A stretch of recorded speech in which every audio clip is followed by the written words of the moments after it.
Okay, so just go around the table, introduce yourself, and if you're on the e-board, what position you have. Alright, I guess I'll start. What camera I'm looking Whatever at? one you want to look at. Look at her. Yeah. No, look at Alyssa.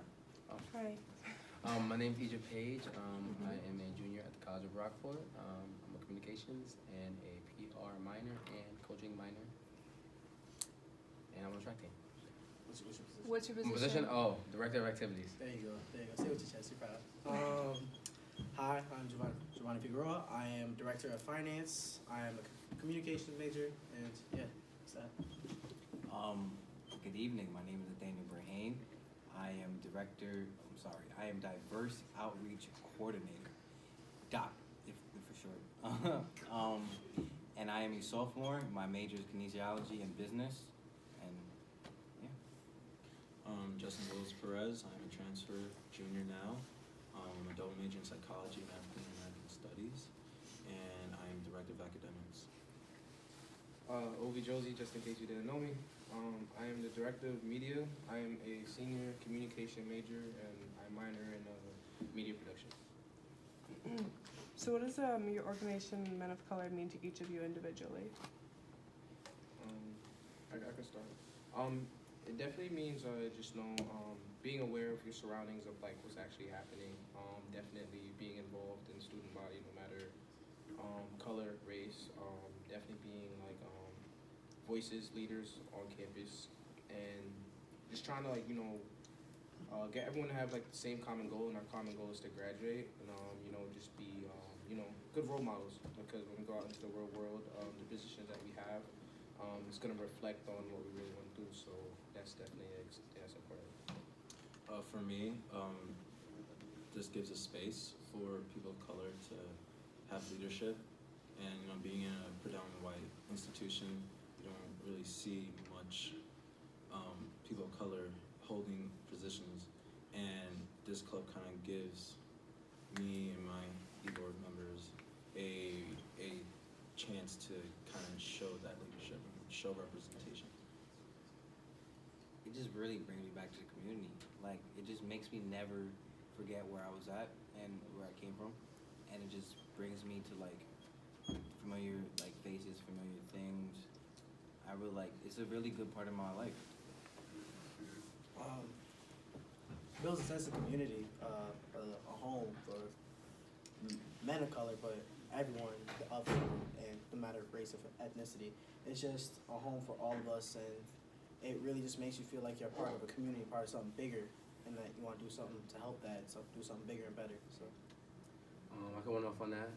I see men of color as empowerment to our community, especially for black males on campus. A lot of black males on campus don't have the space, to preach, to talk. This is the space for it. Not only black males, but in general for hard topics to discuss. All right. So what has this one? Yeah. What message do you think is most relevant of Men of Color at this time?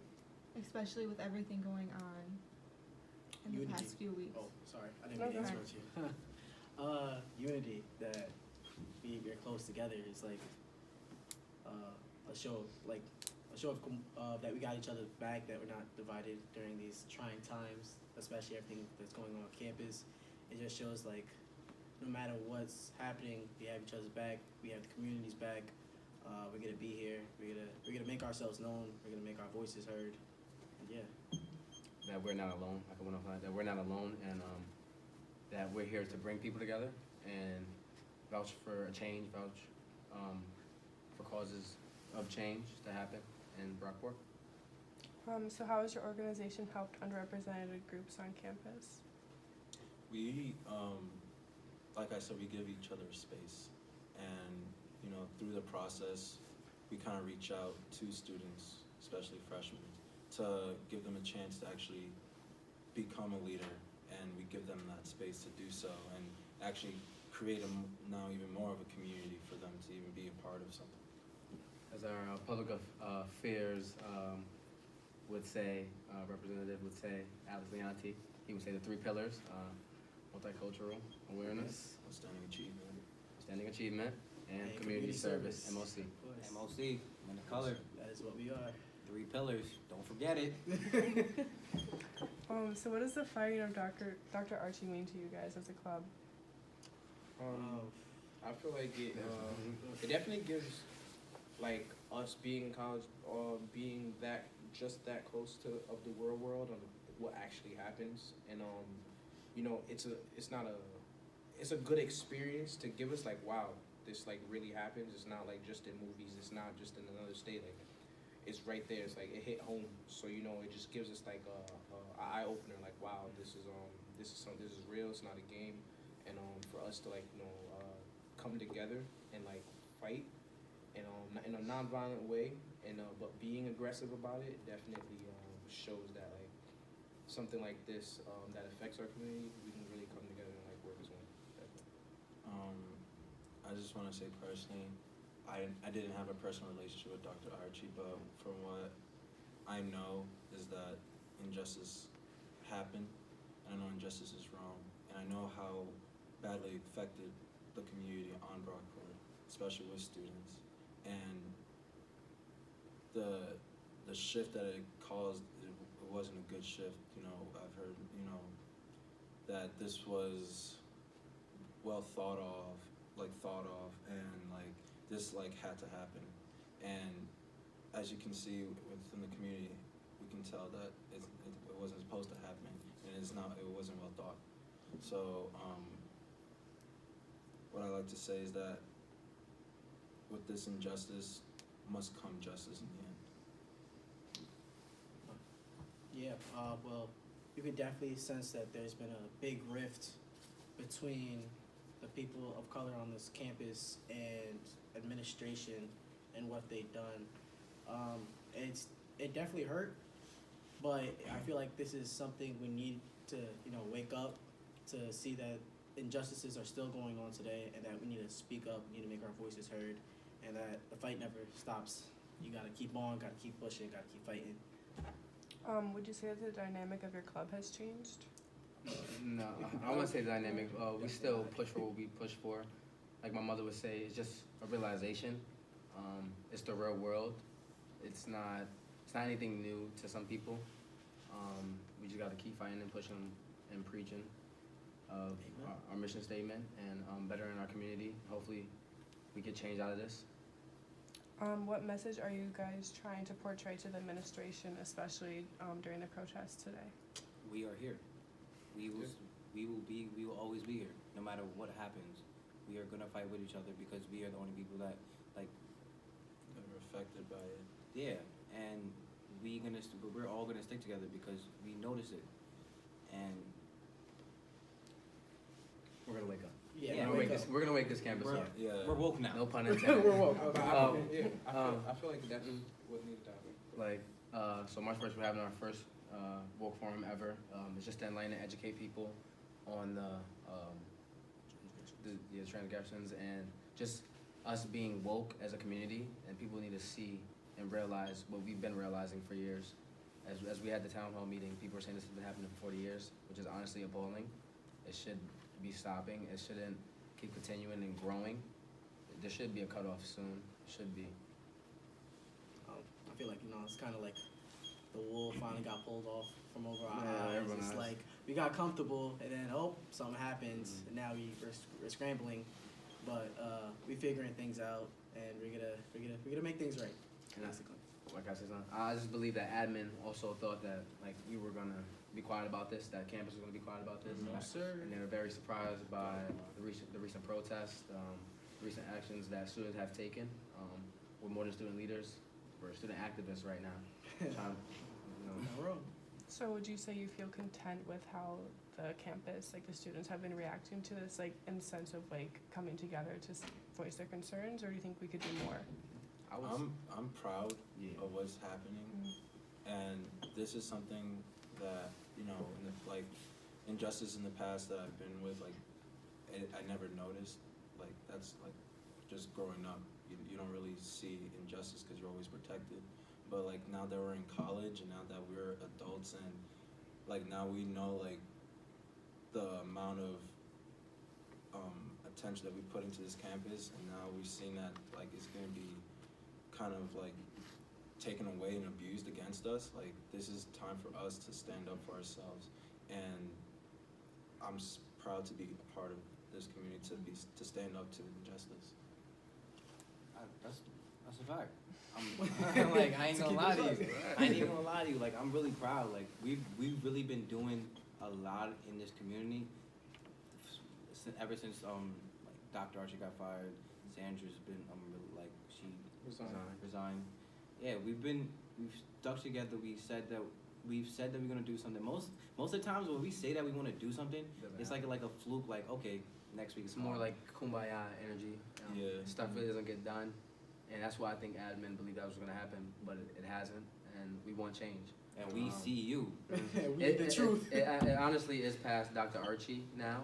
It's just the topic of social injustice and unfairness and opportunities not given to certain people. Yes. Never forgotten though. Like, probably people think like, oh, that wouldn't happen to me, like I wouldn't be part of it, but now we are part of it, and it is happening to us, and we see you. That's the truth. I mean, yeah, like sitting in Heidi McPherson's office today and just seeing all those people of color just sitting at that table trying to make our voices heard has made me proud of the community I'm in, and it makes me see how much we use our voices to shake the foundation of this campus, and how we're going to continue to use our voices to shake the foundations of this campus, to make social injustice aware and known, and to have that fixed and changed. Also, I like what I learned too is we really have a voice in this college. Like, we really have a voice. It's not showing. It might not show right now, but they hear us. The higher people. It might not be just voice, it might be the action. Action really gets people's eye. They hate to see headlines, and that's what they're getting. I hate to see 100 colored people in the office that Not even colored people, you have Yeah, like, all races coming together. that they is know true. what's going on. And People are waking up. People And are definitely. This, and like that's another thing I'm probably like, this isn't just, you know, an issue for like colored students. Like, this is our college. No matter like what skin color you are, what race you are, like this is our college. We're here to learn. We're here to communicate. We're here to be a community, and for all of us to stand together and unite and forget, you know, our differences and acknowledge one another. Know that we have one problem. Like, this is something that should be a message for every campus, every institution that's facing any social injustice. That no matter like where you are and who you are, you're all part of one thing. We're all part of it. I'm gonna ask some questions because I didn't want to interrupt. So, as students, how do you think the school's reputation has changed? Like, how would you say, if you were an incoming student, how would you look at Brockport based off of everything that's happening? I wouldn't want to come here. Honestly, I wouldn't want to come here. Just like you like once you expose the ugly side of Brockport, it's like who would want to come here if you're, especially a person of color, because you see that you're not represented on this campus. It's like, why do I go to the school if I don't see people who are like me in faculty or staff, and if I don't see people like me as much in students? And it's like, and when I do see people like me, it's like they're transferring, they're dropping out, or they're getting kicked out, and it's like, why would I want to come to a place where I know that I wouldn't feel welcomed? I'm the opposite. I would actually say I want to come here because obviously I wouldn't want them to win. Like, you know, I would just like, there's a fight that has to be like fought, you know. So instead of the mindset, you know, nothing against what you were saying. It's just instead of the mindset of like, you know what, I'm not gonna bother like being over there. I'm gonna just let them keep doing what they're doing. I'm gonna have the mindset like, you know what, I'm gonna go over there. I'm gonna go make a difference. You know, I'm gonna go and like, you know, try to make a change with like, you know, with the minority group. You know, to just strengthen the numbers. That's really like, yeah, that's where you get the strength at, is the numbers, honestly. Okay, so how do you see this affecting the incoming class in the fall? It depends. Not even depends. I feel like it should like it'll motivate them. Like colored students, it'll motivate them to you know, want to work much more harder, want to graduate at a higher rate, because our rate and you know, colored students and just they're gonna see a different side. They're gonna see like students that actually coming together. They're not gonna see like students separated. They're gonna see what happens. Like they see what happened. Now they're gonna see how close we are as a Brockport family. Because like regardless of what like happened, this is actually making us closer because more students are being more engaged and speaking and like wanting to be more involved. So like that's like my take on it. And with this, like, we're showing them like you have power, and like, you know, every power has a demand, and like when you demand things that you need and like that you deserve, like this can give them the motivation for even the upcoming class before them. This is like like just generation of just this community. I would want to I would want to show the incoming class that the institution can't be proven wrong. Mhm. If we are loud enough, if we make our voices heard, and if we stand out enough, they will have to listen to us. And if something like this ever happens again, if something like this ever happens again, we can show them, hey, like, listen, we have power on this campus, and we can fix this. And if we're loud enough, and it will be. And even if the admin were to try to sweep this under the rug, like they do a lot of stuff throughout the years, and so the income class won't know about this. We have sophomores, juniors, freshmen right now. Seniors are graduating, but we're still here to let the incoming class know what's going on and how we have to vouch for one another. Any last words? I'm not done. Oh, okay, I good. just don't want to take up all of your time because I didn't want to interrupt. So does anyone have like a curfew? Low key. I mean, mine's like 9:45. It's late. I'm joking. Go on. I could I'm stay here I all just day have and a talk couple about more this. questions, You can but, go ahead. It's flowing so, nicely. It's not like right? we going slow as hell. I don't know if you remember, but someone had talked about walking on campus and you only see white people. It's predominantly white. Mm-hmm. And she even talked about statistics of Yes. the retention rate. So what are your thoughts on that? Do you think, Heidi said something along the lines of the stats not showing. That's the them. notebook from the meeting. Mhm. I remember that notebook. Stats Car don't facts. show the reality. So Facts. she made it seem, she was trying to convey that, no, that number isn't accurate. There's actually more people. Like, would you agree? Like, you know what I mean? Like, that's a pretty hard quote to say that's not even a fact. I would say, how would she know when she was barely on campus? Yes. Yes. I walk campus all the time, and I know it's predominantly white. And like we said, the retention rates, like Sandra said, it's going to be hard to get the retention rates up the way the staff is set up, the way the school is set up. And they try their best to get them up, but there's no change really. The EOP program can only do so much and bring so many minorities in And and retain retain them. them. So Plus, I'm sorry. You can go, okay.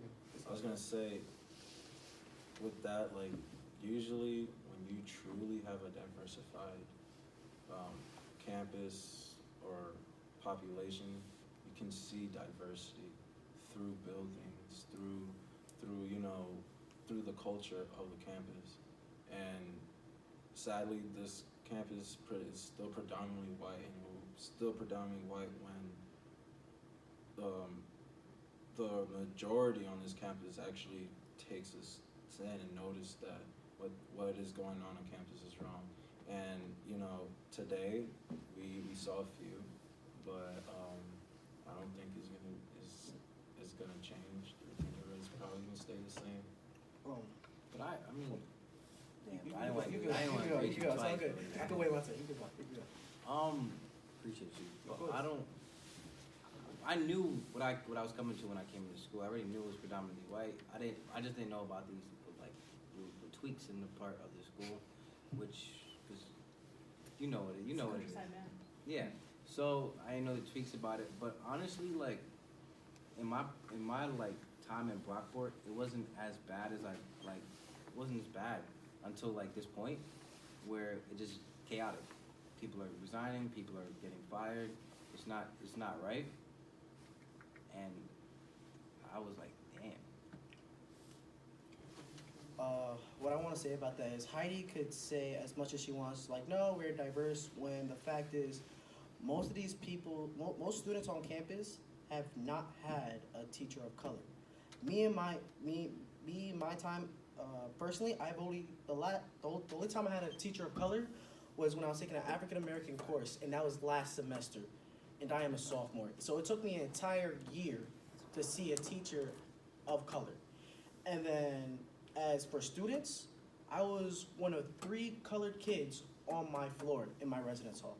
So as much as you want to say, oh no, we're more diverse than we seem, it's not true. The facts don't add up. From personal experiences, from what the people of color on this campus have to say, it's not as diverse as she wants it to seem.